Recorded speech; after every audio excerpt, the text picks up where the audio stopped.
Question is that the motion be agreed to. I call the honourable member for Barton. Thank you, Mr Assistant Speaker. Can I recognise colleagues from both sides of the political aisle, or from all sides of the political aisle, that have spoken in this debate, and in particular my dear friend Ken Wyatt, who just spoke then, as well as many others. Throughout my life, I have been very deeply involved in a number of apologies, Mr Assistant Speaker. I was here as the Director General of the Department of Aboriginal Affairs when Kevin Rudd in 2008 gave the apology to the stolen generations. And of course, I was part of the Reconciliation Council during the Special Commission that led to those recommendations. I was in this place when I think the Prime Minister of the day was Julia Gillard, who made the apology to the forgotten Australians. I was also the Minister for Community Services in New South Wales and had the responsibility and the leadership for organising the apology in New South Wales to the forgotten Australians. Of course, yesterday I was here in this House, incredibly humbled, as all of us were, to participate in the apology, to participate into the apology yesterday to survivors of institutional child sexual abuse. And I think the most important thing that I'd like to contribute to this debate today, Mr Assistant Speaker, and I'm sure other people have done this already, is that it is not just about those individuals that were directly affected by actions in the Stolen Generations' terrible policies, but it's actually the intergenerational trauma that needs to be focused on as well. Perhaps perhaps many of the people we saw yesterday were older people, as we did see with the Stolen Generations. Many of them passed on. But it is not just the pain of those individuals. It is actually the intergenerational effects of those policies and those actions that we also must be most mindful on. There was a group that was not mentioned yesterday, but I'd like to mention them today, and that is child migrants. Many children came here as a result of particularly World War II, from the British Isles.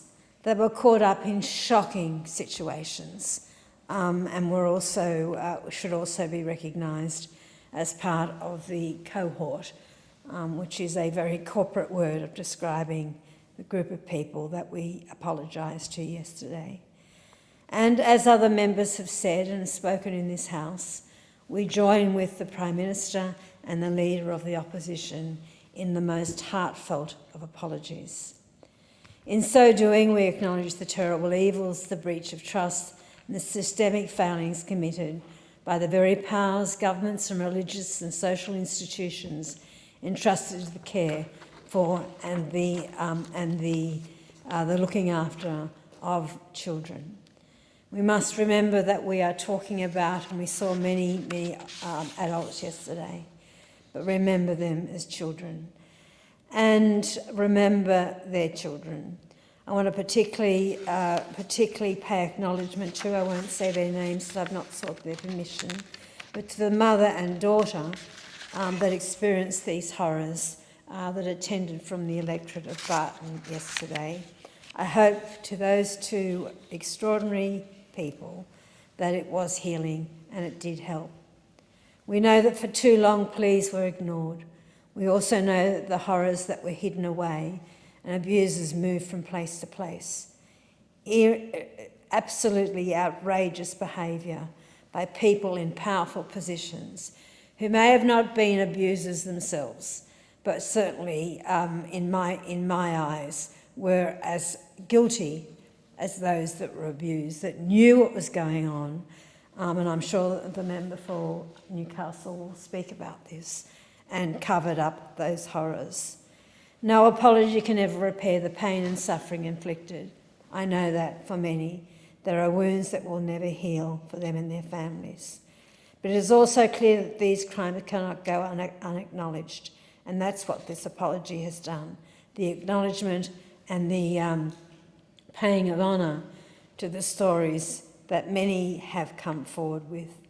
People have spoke about people like Leonie Sheedy and Chrissy Foster and many others.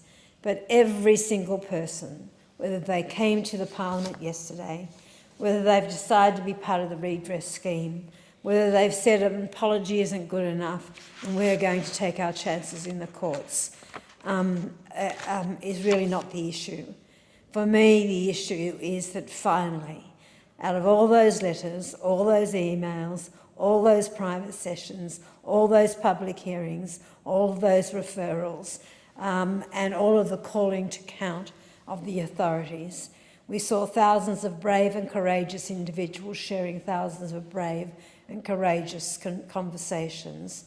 And as the member for Lindsay said, probably for the first time in many times in their lives. I do want to acknowledge the former Prime Minister Julia Gillard, the former Attorney General Nicola Roxon, and the former member for Jagga Jagga Jenny Macklin in advancing these reforms. Three remarkable women in the public life of this country. This apology cannot mark the end. It marks a new beginning.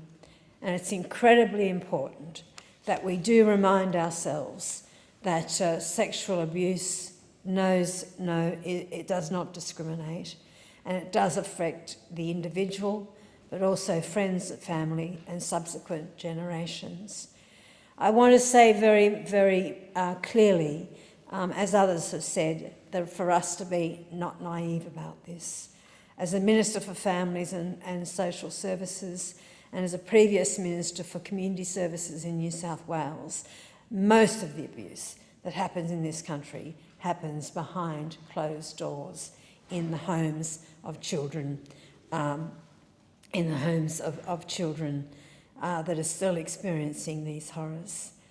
But it is important also to recognise the commissioners that were involved. It must have been horrendously difficult. And to the brave people that came forward. We cannot undo what's happened.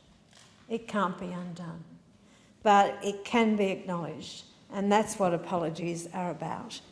That's absolutely what, as a member for Haslock has said.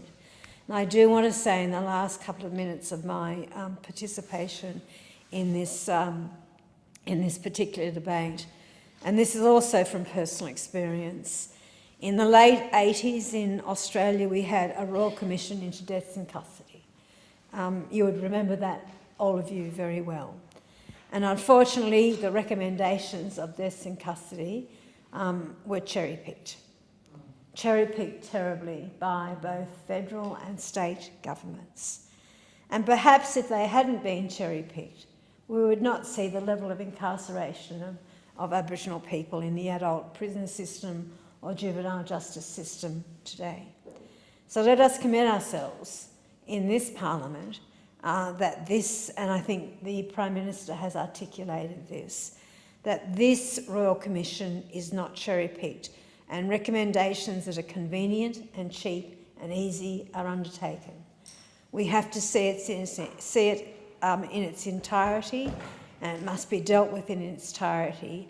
Otherwise, this horror will continue, and this horror will be another generation of young people that are in institutional care. Institutional care should be about, and child protection should be about intervention and early intervention, not dealing with it when those children have gone over the cliff. So once again, I just say an enormous thank you to all of those that participated, the people that helped organise, the people that have spoken in this debate, but most importantly, Mr. Assistant Speaker, the people that suffered these horrors at the hands of people they thought they could trust.